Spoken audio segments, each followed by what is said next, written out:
Bismillahirrahmanirrahim. Ustadz, ini sebagian kelompok liberal itu mereka bilang Isra Mi'raj itu enggak ada. Jadi cuman mitos. Jadi ya cerita-cerita sajalah, enggak ada faktanya gitu. Jadi gini Ustadz, sebenarnya emang ada Isra Mi'raj itu atau memang beneran mitos Ustadz? Alhamdulillah wassalatu wassalamu ala Rasulillah. Kita yakin bahwasanya Isra Mi'raj itu ada karena Al-Qur'an yang menceritakannya. Bahkan Al-Qur'an menegaskan di awal dari surat Al-Isra, Subhanalladzi asra bi'abdihi lailan minal masjidil haram ilal masjidil aqsa alladzi barakna haulah.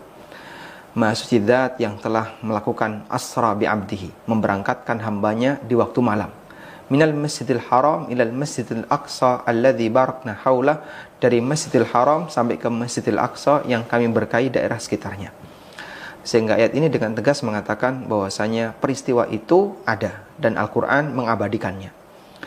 Kemudian dalil yang lain adalah ketika kejadian Isra Mi'raj ini selesai, Nabi SAW kemudian menyampaikan ini kepada masyarakat. Dan pada waktu beliau menyampaikan, pengingkaran orang-orang musyrikin makin gak karuan. Mereka menertawakan Rasulullah SAW, ada yang menyebut beliau sudah gila, bahkan sebagian di antara orang yang sebelumnya masuk Islam tapi imannya masih rendah, kemudian dia murtad gara-gara informasi kalau Nabi SAW sempat melakukan berangkat atau beliau melakukan perjalanan dari Mekah menuju Baitul Maqdis dalam waktu pulang pergi kurang dari semalam. Dan itu mustahil menurut mereka secara logika. Karena kita memahami logika manusia yang terbatas akan mengatakan kejadian luar biasa itu mustahil. Padahal kita sebagai orang muslim punya satu prinsip dan keyakinan, innallaha ala kulli syai'in qadir. Allah Maha Kuasa atas segala sesuatu. Maka kalau kita bisa percaya dengan kejadian Nabi Musa yang membelah lautan, kita bisa yakin dengan kejadian tongkat Musa yang bisa berubah jadi ular. Kita bisa percaya dengan kejadian batu yang keluar onta sebagaimana di zaman Nabi Saleh.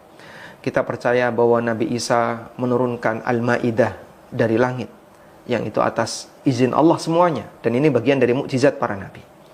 Maka kejadian luar biasa yang terjadi pada Nabi Muhammad SAW lebih mungkin untuk terjadi, sebab kita tahu beliau adalah manusia terbaik dan nabi yang terbaik, sebagai Sayyidul Anbiya wal Mursalin, pemimpin para nabi dan para rasul. Sehingga kejadian-kejadian luar biasa yang dialami oleh Rasulullah SAW dan itu diperlihatkan oleh Allah kepada para sahabat merupakan bukti kenabian beliau.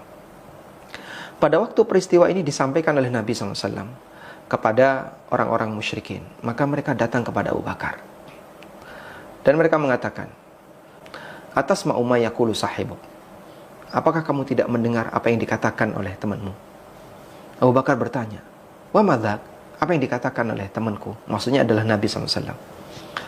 Kemudian mereka mengatakan bahwa temanmu telah berangkat menuju Baitul Maqdis dan pulang kurang dari semalam. Lalu Abu Bakar bertanya kepada mereka, awa qala dzalik, apakah betul Nabi menyampaikan seperti itu?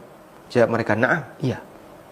Kemudian Abu Bakar dengan tegas menyampaikan, wa inni la usaddiquhu bi ab'ada min dzalik, faqad jaa'a alaihi al-wahyu ghadwatan wa rauha. Aku membenarkan temanku, yaitu Nabi SAW, lebih hebat dibandingkan ini. Apa itu? Turunnya wahyu kepada beliau setiap pagi dan sore. Sehingga itu lebih tidak masuk akal dibandingkan sebatas keberangkatan beliau dari Mekah menuju Baitul Maqdis kemudian balik lagi hanya dalam waktu kurang dari semalam. Atas peristiwa ini kemudian Abu Bakar diberi gelar dengan As-Siddiq, sebagai orang yang selalu meyakini dan mudah percaya dengan berita apapun yang disampaikan oleh Nabi SAW. Baik. Meskipun kita memahami bahwa para ulama berbeda pendapat berkaitan dengan apa sih yang diberangkatkan oleh Allah Ta'ala. Apakah arwah Nabi SAW saja sehingga jasadnya tidak ikut, ataukah arwah dan jasadnya? Dalam hal ini ada perbedaan pendapat. Sebagian ada yang berpendapat bahwa yang diberangkatkan oleh Allah dalam peristiwa Isra Mi'raj itu adalah ruh Nabi SAW, hanya ruhnya dan bukan jasadnya. Sehingga jasad beliau tetap berada di kota Mekah, tapi arwah beliau yang diberangkatkan dari kota Mekah menuju Baitul Maqdis, kemudian naik, beliau dimi'rajkan oleh Allah menuju langit. Dan di antara yang berpendapat seperti ini adalah Aisyah radhiyallahu anha dan Muawiyah radhiyallahu anhu, dan beberapa ulama yang lain yang membenarkan pendapat ini. Tayyib. Namun kata Ibnu Abil Is, beliau menjelaskan bahwa bedakan antara peristiwa itu terjadi dalam kondisi tidur dengan peristiwa itu terjadi hanya arwahnya saja yang berangkat, sementara jasadnya tidak. Dan ini bagian dari kekhususan untuk Nabi SAW, di mana ketika arwah itu lepas, beliau tidak mati, beliau tetap hidup, dijaga oleh Allah, dan Allah Maha Kuasa atas segala sesuatu. Maka saat arwah itu berangkat, jasad Nabi SAW masih utuh, berada di Masjidil Haram atau berada di kota Mekah, sementara arwah beliau yang diberangkatkan. Taib, ini pendapat yang pertama. Kemudian pendapat yang kedua, bahwa Isra Mi'raj itu terjadi jasad dan arwah beliau, sehingga yang diberangkatkan oleh Allah adalah jasadnya Rasulullah SAW, berikut arwahnya, berangkat dari kota Mekah menuju Baitul Maqdis. Dan pendapat yang kedua ini adalah pendapat jumhur ulama, dan di antara dalil akan pendapat ini adalah yang pertama, firman Allah Ta'ala di awal dari surat Al-Isra, Subhanalladzi asra bi'abdihi, Maha suci zat yang telah memberangkatkan hambanya. Dan kalimat abd, kalimat hamba, itu mencakup ruh dan jasad. Kemudian alasan yang kedua adalah, pada waktu Nabi SAW menceritakan ini kepada masyarakatnya, mereka dengan spontan menolak dan tidak mau membenarkan, dengan alasan gak masuk akal. Bagaimana mungkin orang bisa berangkat dalam waktu kurang dari semalam, menempuh perjalanan yang demikian jauh? Andaikan itu ruhnya saja, maka mungkin mereka tidak akan menolak. Oh, itu ruhnya saja yang berangkat, karena mereka tahu bahwasanya ruh itu ada di alam yang berbeda. Tapi ketika berikut jasadnya, berarti kan orang harus menempuh perjalanan darat. Di masa silam tidak ada perjalanan udara. Kemudian dia harus naik kendaraan darat dengan menempuh waktu sekian bulan misalnya, sehingga tidak mungkin bisa selesai kurang dari semalam. Maka adanya penolakan itu membuktikan bahwa kejadian ini terjadi ruh dan jasad. Dan ini merupakan pendapat jumhur ulama dan jumhur para sahabat dan jumhur kaum muslimin. Wallahu a'lam. Nah gini Ustaz, tadi kalau di bunyi ayat itu kan asra bi abdi gitu ya. Jadi ada Isra, ada Mi'raj. Nah, itu sebagian orang itu mempercayai Isra-nya saja. Betul, oke lah, nggak apa-apa Isra-nya dari Mekah atau Masjidil Haram ke Baitul Maqdis, Isra saja. Tapi yang Mi'raj, apa dasarnya Ustaz? Jadi dari Baitul Maqdis kemudian naik ke Sidratul Muntaha dan seterusnya gitu. Karena ya yang ada itu hanya Isra saja. Peristiwa Mi'raj juga disebutkan dalam Al-Quran, tepatnya di surat An-Najm bagian awal. Allah Subhanahu wa ta'ala menyebutkan, وَلَقَدْ رَآهُ نَزْلَةً أُخْرَى عِنْدَ سِدْرَةِ الْمُنْتَهَى عِنْدَهَا جَنَّةُ الْمَأْوَى إِذْ يَغْشَى السِّدْرَةَ مَا يَغْشَى مَا زَاغَ الْبَصَرُ وَمَا طَغَى, dan seterusnya. Di sana Allah bercerita tentang peristiwa di mana Nabi SAW melihat Jibril dalam wujud aslinya, yang dikatakan oleh Allah, وَلَقَدْ رَآهُ نَزْلَةً أُخْرَى, dia telah melihat Jibril nazlatan ukhra, di kesempatan yang kedua, yaitu di Sidratul Muntaha. Idh yaghsha sidrata ma yaghsha, ketika sidra ini ditutupi dan diliputi dengan sesuatu yang meliputinya. Kemudian Allah sebutkan bagaimana adab yang dilakukan oleh Nabi SAW ketika di situ. Ma zaghal basaru wa ma tagha, pandangan mata Rasulullah SAW itu tidak jelalatan, wa ma tagha, dan tidak melampaui batas yang diizinkan. Dan para ahli tafsir menjelaskan bahwasanya surat An-Najm di bagian awal itu menyebutkan tentang peristiwa Mi'raj. Bagaimana kondisi Nabi SAW ketika beliau berada di Sidratul Muntaha, pertemuan beliau dengan Jibril dalam rupa yang asli dan seterusnya. Dan beliau melihat aneka kejadian yang luar biasa. Termasuk diantaranya beliau melihat surga dan neraka yang ditampakkan oleh Allah Subhanahu wa ta'ala. Sehingga peristiwa ini real dan tidak mungkin untuk ditolak. Kemudian ini Ustaz, kalau kita bicara tadi Isra Mi'raj itu ya, ada kisah yang cukup populer sebenarnya, katanya Nabi itu dibelah dadanya sebelum melakukan proses Isra Mi'raj. Nah, cuman yang menjadi apa ya, kayak orang bertanya-tanya itu beneran dibelah nggak sih, kayak apalagi di zaman itu kan nggak ada dokter bedah.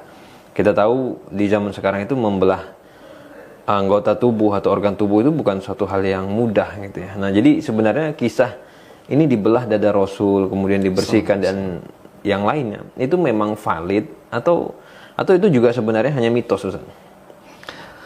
Kadang kejadian yang tidak bisa dinalar oleh logika, orang kemudian gampang menolaknya. Padahal bisa jadi kejadian itu valid. Valid dalam arti ada orang yang melihat langsung, ada orang yang menyaksikan kejadian itu, kemudian berita itu disebarkan kepada yang lain. Baik, kita fokus pada kejadian pembelahan dada Nabi SAW. Yang melakukan tentu saja bukan manusia, tapi adalah malaikat. Jibril yang membelah dada Rasulullah SAW, kemudian membuang kotoran-kotoran dalam hati beliau atau dalam jantung beliau. Nah, peristiwa pembelahan dada Nabi SAW itu terjadi 3 kali. Pertama, ketika beliau masih anak-anak, pada waktu beliau diasuh oleh Halimah As-Sa'diyah, sebagaimana disebutkan dalam hadis riwayat Anas, yang juga diriwayatkan oleh Muslim, sebagaimana disebutkan dalam hadis dari Anas bin Malik, yang diriwayatkan oleh Muslim. Kemudian yang kedua adalah menjelang beliau diutus oleh Allah. Dada beliau dibelah sebagaimana disebutkan dalam riwayat Abu Nuaim dalam Ad-Dalail. Dan yang ketiga adalah menjelang keberangkatan beliau untuk Isra Mi'raj sebagaimana disebutkan dalam hadis riwayat Bukhari Muslim. Sehingga peristiwa yang ketiga ini sahih riwayat Bukhari Muslim. Validitas itu untuk kita pembuktiannya adalah dengan validitas riwayat. Ini dibawakan oleh Bukhari, dibawakan oleh Muslim, dibawakan oleh Abu Nuaim. Dan mereka ketika membawakan itu dengan tanggung jawab. Apa bentuk tanggung jawabnya? Mereka sampaikan secara standar ilmiah dalam periwayatan hadis, ada sanad dan ada keterangan dari sanad.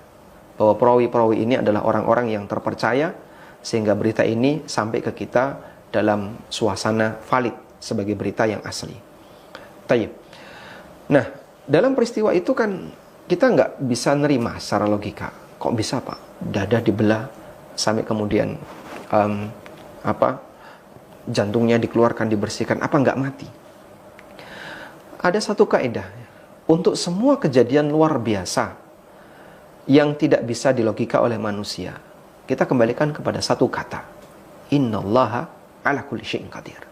Allah Maha Kuasa atas segala sesuatu.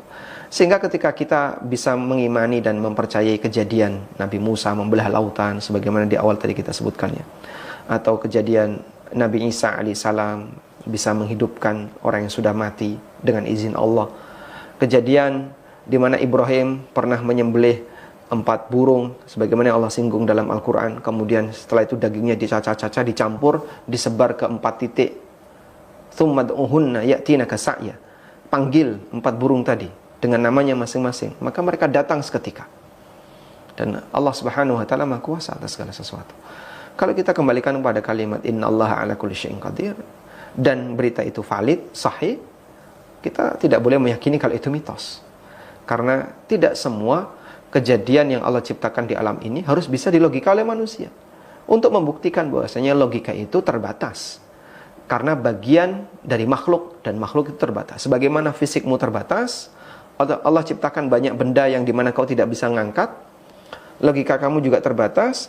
Allah ciptakan aneka kejadian yang kamu tidak bisa melogikanya. Oleh karena itu, bagi yang terbatas-terbatas seperti ini seharusnya tunduk kepada Zat yang Maha Kuasa atas segala sesuatu. Baik, Ustaz. Tadi berarti sudah valid gitu, Ustaz, ya, bahwa kejadian Isra Mi'raj dan yang lain satu rangkaian itu bukan mitos tapi memang fakta. Nah, sebenarnya apa hikmah, Ustaz, di balik kejadian itu? Kenapa sih Allah itu memperjalankan Rasul gitu ya? Kemudian apa pelajaran mungkin atau apa hikmah di balik ini yang kita bisa petik barangkali, Ustaz, sebagai umatnya beliau sallallahu alaihi wasallam? Kalau untuk memastikan, mungkin kita butuh dalil. Karena ini berkaitan dengan perbuatan Allah kepada makhluknya. Allah yang memberangkatkan nabinya untuk Isra Mi'raj. Itu kan perbuatan Allah kepada makhluknya. Maka kalau bicara apa tujuan Allah, itu kan berarti kita perlu tanya. Ya Allah, kenapa kau melakukan seperti ini? Dan tentu saja hamba tidak mungkin bisa menggali itu kalau tidak ada keterangan dari dalil. Meskipun para ulama terkadang menggali hikmah berdasarkan indikator. Dan itu sifatnya ijtihadi. Sifatnya ijtihadi itu artinya ini disampaikan sebagai bentuk pendekatan. Mereka lihat suasana kanan kirinya, indikasi-indikasi di kanan kirinya. Ada nggak kejadian yang masih berkaitan dengan Isra Mi'raj? Ada yang menyebutkan bahwasanya hikmah kenapa Nabi SAW diberangkatkan Isra Mi'raj adalah sebagai bentuk tasliyah, ya. Sebagai bentuk bagaimana Allah memberikan hiburan kepada Nabi-Nya SAW, karena pada waktu itu beliau kehilangan dua orang yang membela dakwah beliau. Pertama adalah istri beliau tercinta, Khadijah bintul Khuwailid radhiyallahu anha, dan yang kedua adalah paman beliau Abu Talib yang sangat gigih dalam melindungi Rasulullah SAW. Dan pasca wafatnya Abu Talib, tekanan yang dilakukan oleh orang-orang musyrikin kepada Rasulullah SAW dan para sahabat semakin kuat. Dan Allah Subhanahu wa Ta'ala memberikan hiburan bagi beliau, memberikan penyejuk hati bagi beliau dengan diberangkatkan oleh Allah, sampai akhirnya beliau mendapatkan perintah sholat 5 waktu. Nah, mengenai waktunya, ulama beda pendapat. Ada yang mengatakan bahwasanya Isra Mi'raj itu terjadi 1 tahun sebelum beliau hijrah, dan ini pendapat An-Nawawi. Bahkan Ibnu Hazm mengatakan ijma' ulama dalam hal ini. Namun ada pendapat yang lain, yaitu pendapat Al-Qadhi Iyad, yang beliau mengatakan bahwa Isra Mi'raj terjadi di tahun 5 sebelum hijrah. Dan khilaf ini berbicara tentang waktu, tapi kejadiannya setelah kematian Abu Talib dan setelah wafatnya Khadijah radhiyallahu anha. Dan pada waktu peristiwa meninggalnya mereka ini disebut dengan Amul Huzni, sebagai bentuk hiburan untuk Nabi SAW, beliau diberangkatkan oleh Allah Ta'ala.